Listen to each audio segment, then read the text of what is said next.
আসসালামু আলাইকুম এভরিওয়ান, আপনারা কেমন আছেন? আশা করি ভালো আছেন। তো আজকে আপনাদেরকে দেখাবো কিভাবে কবুতর ফ্রাই করতে হয়।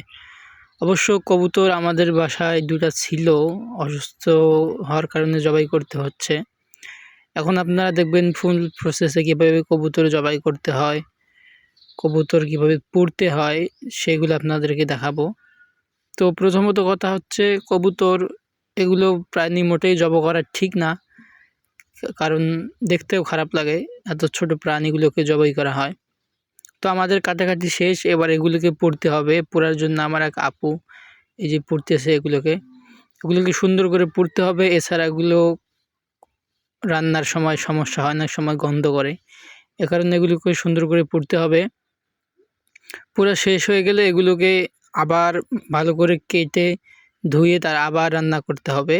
এগুলো পুড়তে হচ্ছে, একটু কালা কালা হয়ে যাবে, তারপর এগুলোকে একটু পড়তে যতক্ষণ পর্যন্ত কালা কালা ভাব আসে ততক্ষণ পড়তে হবে। এক কথায় দারুণ লাগে এগুলো পড়তে গেলে, একটা ঘ্রাণও আসে, কিন্তু খাওয়ার মতো সেরকম না, উপযুক্ত হয় না তখন। এগুলো না পড়ে খেলে অনেক সমস্যার সম্মুখীন হতে হয়। আর বিশেষ করে